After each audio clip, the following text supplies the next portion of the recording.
Ceci est un livre audio autogénéré par Google. Introduction. À la fin de l'année 2015, quelques jours avant les fêtes, l'Institut national de recherche archéologique préventive, INRAP, a dépêché dans l'urgence une équipe d'archéologues pour une opération de diagnostic dans l'église de la commune de Mans, 09. Sous peine de perdre des financements durement acquis par Madame la maire et son équipe, il était absolument nécessaire de commencer, avant la fin de l'année pour des raisons fiscales, magie des arcanes de l'administration, les recherches permettant de déterminer si les travaux d'aménagement prévus dans ce bel édifice allaient porter atteinte à des vestiges archéologiques enfouis. Cette obligation légale était d'autant plus importante que l'église Saint-Jean-Baptiste n'avait jusqu'alors fait l'objet d'aucune investigation archéologique. À l'urgence de l'opération répondait donc l'excitation des découvertes à venir. Durant une semaine, l'équipe de l'INRAP composée de 3 personnes a alors procédé à une série de sondages dont le but était de documenter le sous-sol de l'église de Mans. C'était la première fois qu'on y creusait, depuis les dernières inhumations des villageois. L'enjeu était donc de taille. La mission effectuée, la phase d'étude passée, il était temps de rendre compte aux habitants de Mans et aux passionnés de l'AREMA qui consacrent une bonne partie de leur temps et de leur énergie à l'entretien et la mise en valeur de l'Église, l'ensemble de nos résultats. C'est aussi l'occasion de montrer en quoi consiste le travail d'archéologue, que l'on imagine plus avec un chapeau qu'avec un casque et un pinceau plutôt que dans une mini-pelle. Au-delà de l'intérêt que nous portions à l'Église, cette opération a été un moment fort. Nous avons en effet rencontré des gens passionnants, dont la serviabilité et la gentillesse ont permis le bon déroulement de ces investigations. Chapitre 1 – Caractéristiques générales. 1.1 Cadre géographique et géologique. La zone à explorer est localisée dans la magnifique église Saint-Jean-Baptiste, au cœur même de Mans, Ariège, mais en limite de la zone urbanisée.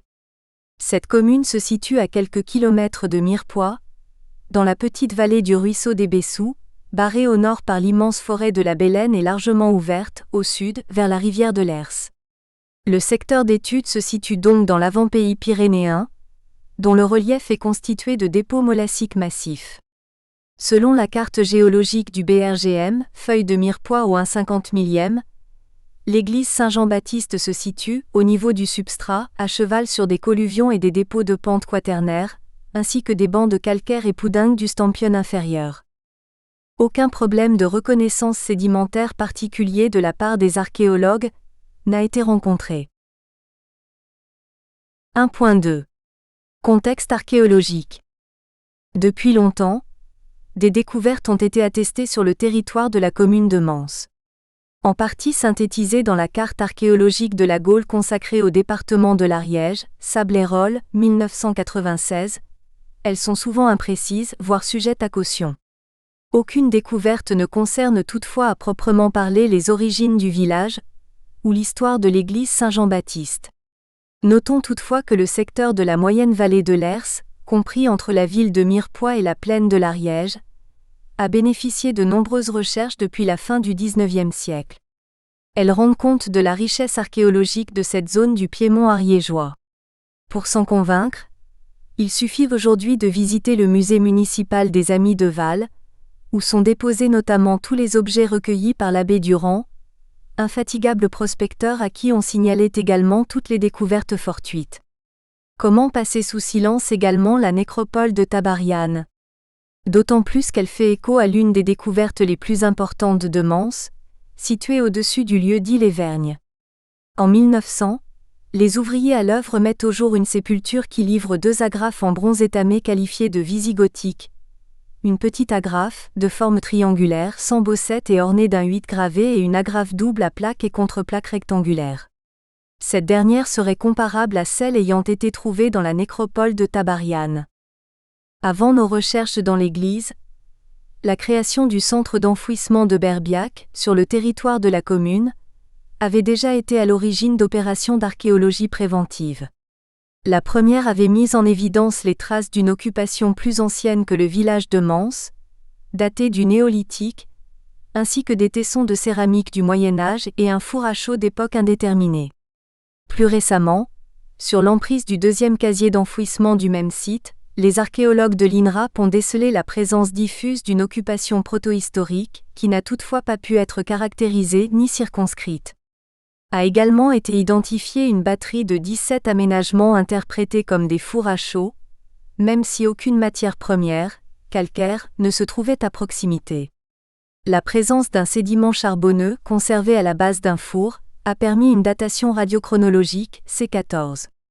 Le résultat obtenu laisse penser que ce four, voire les autres estimés comme contemporains, aurait été utilisé entre la fin du XVIIIe siècle et la première moitié du XIXe siècle. 1.3. Éléments d'histoire de Mans et de son église, par Gabriel Cambus. L'existence d'un prieuré sous l'invocation de saint Jean d'Amancianis est attestée pour la première fois en 1115, à l'occasion de la donation faite par Bernard de la Penne à Arnaud, prieur et aux religieux du dit lieu. Ce prieuré de l'ordre bénédictin était une possession de l'abbaye de Montaulieu, du diocèse de Carcassonne. Des moines s'y sont établis à une date ignorée.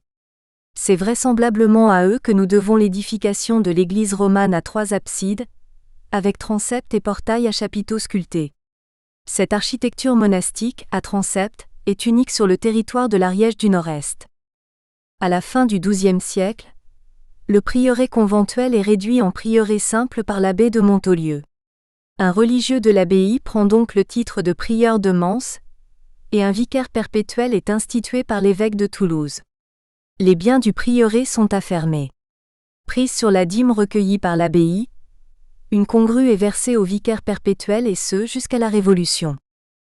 Seule l'église romane est conservée. Il ne reste aucune trace visible des bâtiments conventuels aujourd'hui. En même temps que le prieuré bénédictin, il y avait à Mans une famille seigneuriale que les documents de l'époque nomment d'Amansas, en latin Amancianis. Un membre de cette famille, Bernard, entré dans l'ordre bénédictin, vraisemblablement au prieuré de Mans, devint en 1134 abbé de Montaulieu. Au XVIIIe siècle, la terre de Mans devient la propriété de François de Porte-Pardaillan, président aux enquêtes au Parlement de Toulouse. Par lettre patente donnée à Versailles en février 1747, Louis XV donne le titre de marquis avec changement du nom de Mans en celui de Porte et adjonction des paroisses et consulats de Casazil, Corbières, La Penne, Lignerolles, Ribouis, Saint-Félix de Tournégat, Seignalins, Teillet, Val et Villautou. Vers 1760, le marquis de Porte fait construire une forge à la catalane à l'endroit appelé encore aujourd'hui la forge de Mans, sur la commune de Teillet. Elle fonctionne pendant un siècle. L'industrie du fer a disparu, mais il reste un corps de bâtiments en briques dont une partie date de cette époque. Pendant la Révolution, le marquisat de Porte perd son nom, témoin de l'Ancien Régime et devient commune de Mans jusqu'en 1791. Sous la Restauration, le marquis de l'époque, obéissant au courant politique, redonne à son domaine le nom de Porte par arrêté préfectoral du 12 décembre 1815. C'est seulement, en 1896 à la requête de la municipalité en place que le village recouvre définitivement son nom d'origine, Mans, par décret du 17 mars 1899. Il est curieux de constater combien les événements de politique nationale ont influé sur le nom d'une petite localité de l'Ariège, au point qu'elle change 4 fois de nom en un siècle et demi, figure 1. Figure 1. Carte de Cassini, 18e S. Copyright IGN. Les marquis de Porte se sont succédés à Mans pendant près de 2 siècles. Par acte notarié, ils ont réussi à établir leur filiation à peu près complète. Ils habitaient un château attenant à l'église. Au terme de relations devenues houleuses avec les habitants et la municipalité, la marquise de Porte et son fils, le comte François-Henri de Porte, décident de la démolition de leur château et de sa reconstruction sur la commune de Teillet, c'est le château de Roques. Des vestiges de l'ancienne propriété comme les écuries et certains murs d'enceinte sont cependant toujours visibles à Mans. En 1995, la grille du parc de l'ancien château était encore en place. Elle a aujourd'hui rejoint la propriété de Roques. L'église priorale est dédiée à Saint Jean-Baptiste. Son abside principale, flanquée de ses 2 absidioles latérales formant transept, lui donne avec la nef une forme de croix latine.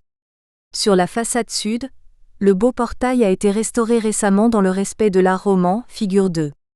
La construction de l'église est composite, le clocher-tour actuel ayant été ajouté au XIXe siècle.